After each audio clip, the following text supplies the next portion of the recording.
and pool flopped when Rui Hachimura did the little post up move on him. He completely flopped. So I'm all in on that. All right, you are listening to 95.7 The Game, KGMG FM and HG1 San Francisco, always live on the free Odyssey app. We're going to take a break from the calls for just a second, but we got to play this highlight because this happened 16 years ago today. Basketball, because a lot of good things will happen, not just within scoring, but then also it open up. Oh, man! Hello.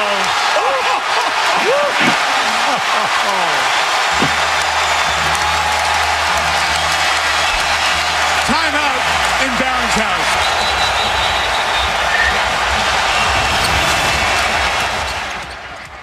Mike Tirico, Hubie Brown on the call, the greatest hello we've ever heard before. And that's right, Baron Davis with the dunk heard around the world. It never gets old. And BD, first and foremost, good morning. I know you love the highlight, but more importantly, did you find your autograph book for your son last night?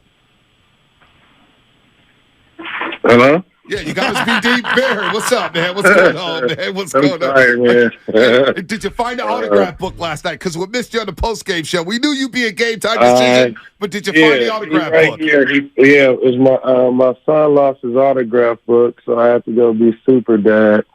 So I missed out on all the things that I was supposed to do, like postgame, fly back home.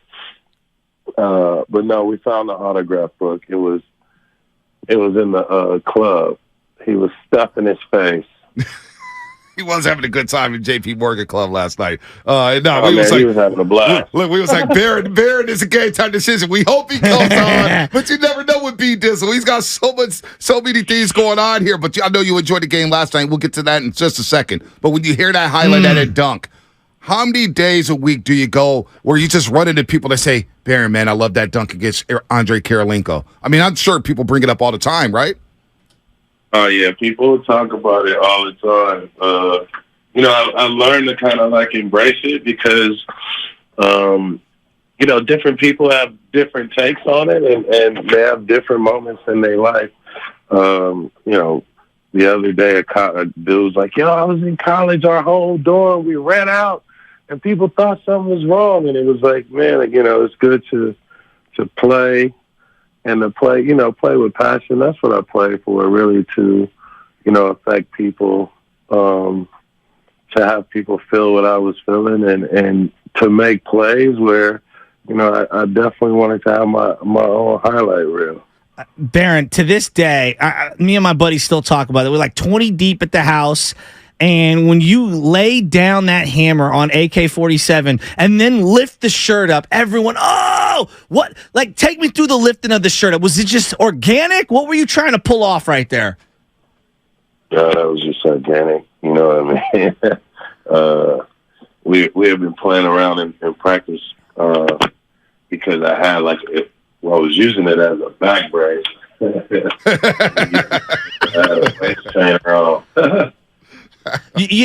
I feel like people forget you and Jay Rich, because Jay Rich had that wrist injury and he came back kind of late in the year and Monte was surging and everything. But you and Jay Rich, to me, was kind of like the backcourt we never really got a chance to see to fruition. Like, it was very frustrating as a OG Warrior fan to not see you guys play long enough. But that game in particular was a small glimpse into what I thought you guys could do. I believe you guys had like 50 or 60 combined points in that game. Man, we all wish you guys would have stayed together longer. Man, I wish so too, man. I think the domino fell when, we went into the draft and they traded Jay Rich. It was heartbreaking because, after that season, during the season we had got written off, right? And I'm on the radio, bro. I'm on the radio. You want to say hi? Say hi. What's up? What's up? What's going on? Is that your son who lost the autograph book? He had the Steph Curry jersey on yesterday, but he was having too much fun in the JP Morgan Club, Baron. Yeah, he was having too much fun. GP2 let him shoot the ball and he missed. I love that. He got to make his shots. Are you as blown away at Steph Curry's floor game as we are? Obviously, the shooting is the thing everyone talks about, but this series in particular, the way he's facilitated, like, there's no doubt in anyone's mind, if he wanted to lead the league in assists, he could do it.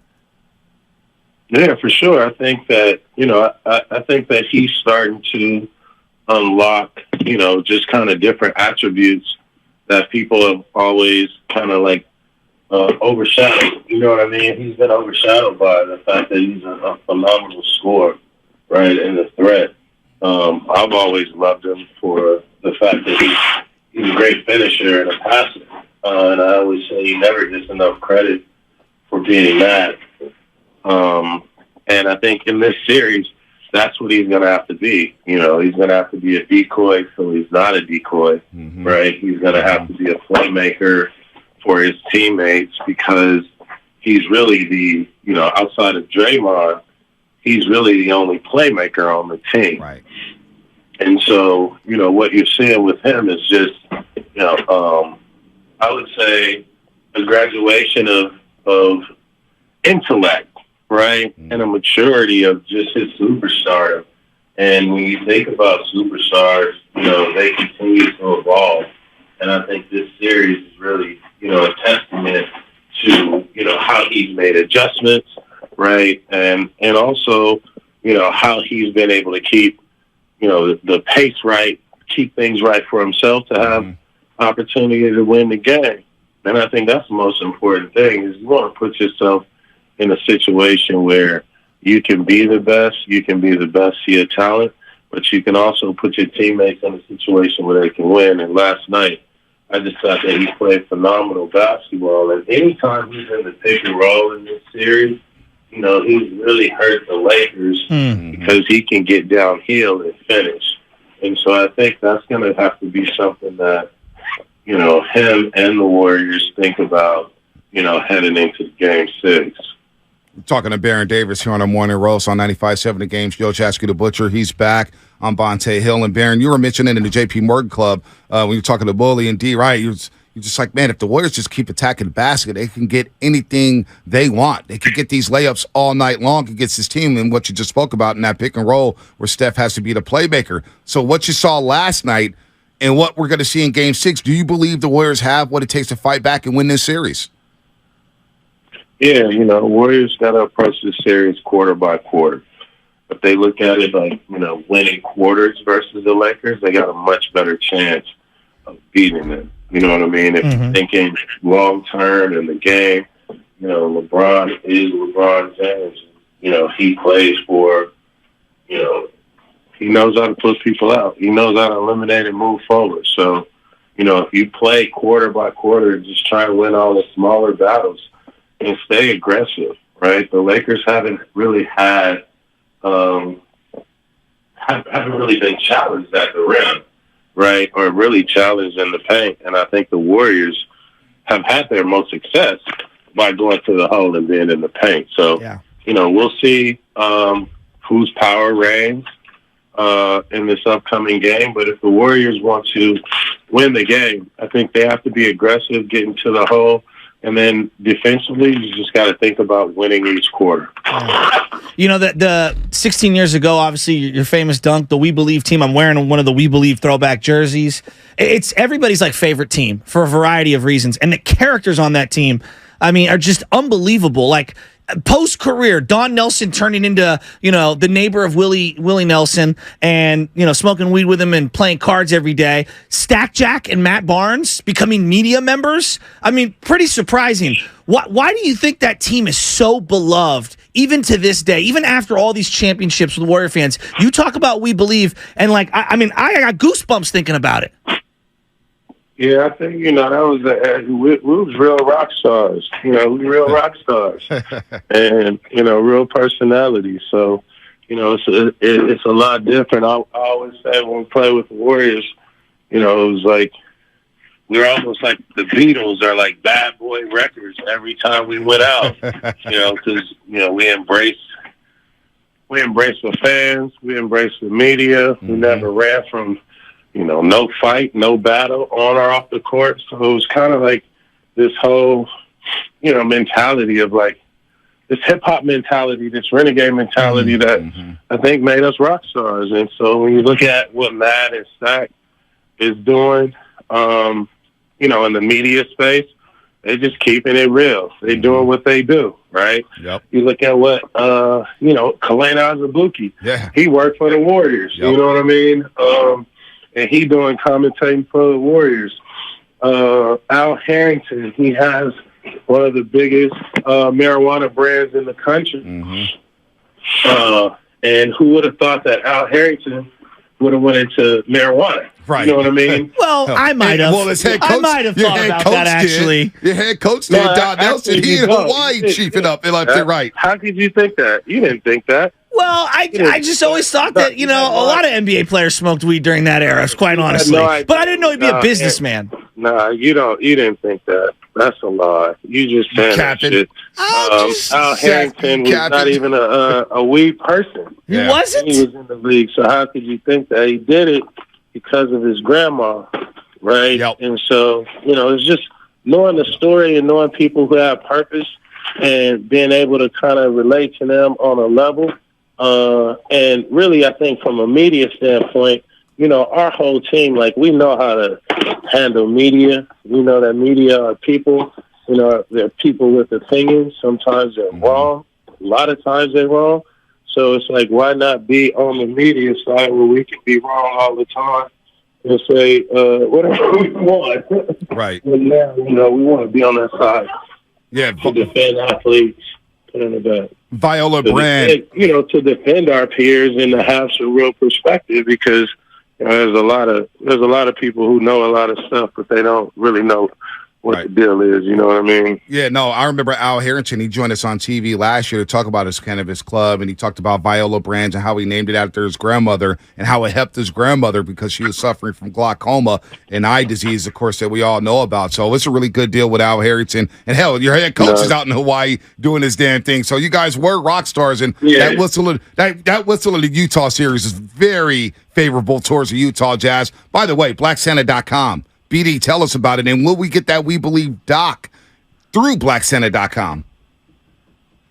Yeah, man. Shout out to Black Santa and BlackSanta.com. We started a company, You Wish. That was our version of Disney for multicultural characters around the holidays. Black Santa being our hero character. And, the goal is to really, we got to start relating to kids of this age and this era. We got to start stepping up and talking about, and start building our own stories, our own narratives. So that's what Black Santa was, is really how do we teach diversity? How do we teach camaraderie, communication, all of that, to kids and start them early. And then for the We Believe doc, that's just something that we're working on. It's a work in progress. I got to get out to Hawaii so I can interview Nelly. But I think it's going to be good, man. We got a lot of guys. All the guys are signed up pretty much and on board, ready to go. It's just now we got to start working out the necessary particulars, Baron, you were showing me. Stack and Matt, they're expensive now. Yeah, the price has gone up with them. They're interviewing everybody. Real quick, Baron, last year we were talking at the JP Morgan Club, and you were showing me something because you got your hands in everything, whether it's movies, creating, and creating what you just said there for kids and the youth. You're all in the community and whatnot, but you were showing me an app. It was something about the metal. I can't remember what it was, but it blew me away on how you're so in tune with it. I forgot. You remember what I was talking about? Yeah, that's history of the game. The goal is to build our own version of a Hall of Fame, but a Hall of Gamers, right? That's people right. who really had games. When you look at the Hall of Fame, a lot of people are kind of left out.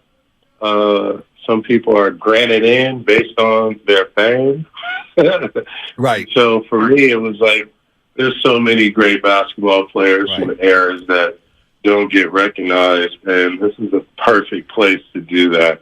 So, we've been building out, our museum and our game engine, and the goal is to be able to build out, our own version of a Louvre, but towards NBA players and just basketball in general, right?